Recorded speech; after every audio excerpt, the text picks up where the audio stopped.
Hi friends, സാൻട്രം വ്ലോഗിൻ്റെ പുതിയ വീഡിയോയിലേക്ക് സ്വാഗതം. ഞാൻ രമ്യ സന്ദീപ്. ഇന്നത്തെ നമ്മുടെ വിഷയം എൻ്റെ കയ്യിലിരിക്കുന്ന ഇത് പല ആളുകൾക്കും അറിയാവുന്നതാണ്, എന്നാൽ കുറച്ച് പേർക്കൊക്കെ അറിയത്തില്ല. ഇത് സിക്കിങ് കുക്കുംബറാണ്. അപ്പോൾ ഇതിൻ്റെ ഒരു ചെറിയ കാര്യം പറയുകയാണ്. ഇത് കണ്ടോ, ഇത് കായായി വരുമ്പോൾ തന്നെ തന്നെ ഇതുപോലെ മഞ്ഞ കളറിൽ വരും. അപ്പോൾ കുക്കുംബർ സാധാരണ വളർത്തുന്ന ആളുകൾ ഇങ്ങനത്തെ ഒരു മഞ്ഞ കളർ കാണുമ്പോൾ വിചാരിക്കും കായ്ച്ച് കുത്തിയോ മറ്റെന്തെങ്കിലും പ്രശ്നം കൊണ്ടോ ഇത് അഴുക്കായി പോവുകയാണെന്ന്. ഇന്നിങ്ങനെ അവിടെ ഒരു അബദ്ധം പറ്റി.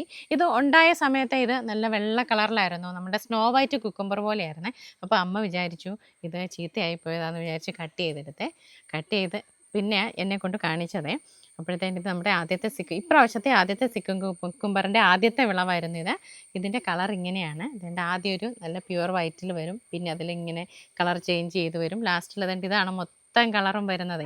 അപ്പോൾ സിക്കിങ് കുക്കുംബർ ആദ്യമായിട്ട് വളർത്തുന്നവർക്ക് ഇങ്ങനെ അബദ്ധം പറ്റാതിരിക്കാൻ വേണ്ടിയിട്ടാണ് ഈ വീഡിയോ എടുത്തത്. അപ്പോൾ ഇതിനെപ്പറ്റി കൂടുതൽ അറിയാത്ത ആളുകൾക്ക് ഒരു ക്യൂരിയോസിറ്റി ഉണ്ടാകും, ഇതിൻ്റെ ഉൾഭാഗം എങ്ങനെയായിരിക്കുന്നതെന്ന്. അപ്പോൾ ജസ്റ്റ് അതൊന്ന് കാണിച്ചു തരാം. നമ്മുടെ സാധാരണ കുക്കുംബർ പോലെ തന്നെയാണ് ഇതിൻ്റെ ഉൾഭാഗം. പുറം ഭാഗം മാത്രമാണ് ഈ കളർ ചേഞ്ച് വരുന്നത്. ടേസ്റ്റും കൂടെ ഒന്ന് നോക്കട്ടെ.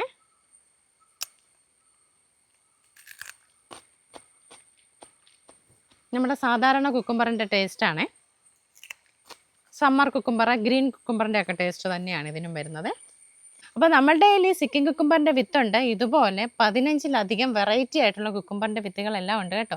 അതുപോലെ 300-ലധികം വെറൈറ്റി ആയിട്ടുള്ള പച്ചക്കറി വിത്തുകളും ഉണ്ട്. നിങ്ങൾക്ക് വിത്ത് വേണമെന്നുണ്ടെങ്കിൽ നമ്മുടെ സാൻട്രം ഓൺലൈൻ സ്റ്റോറിൽ വാട്സാപ്പിൽ കയറി മെസ്സേജ് ചെയ്ത് കാറ്റലോഗ് നോക്കി ഓർഡർ ചെയ്യാവുന്നതാണ്.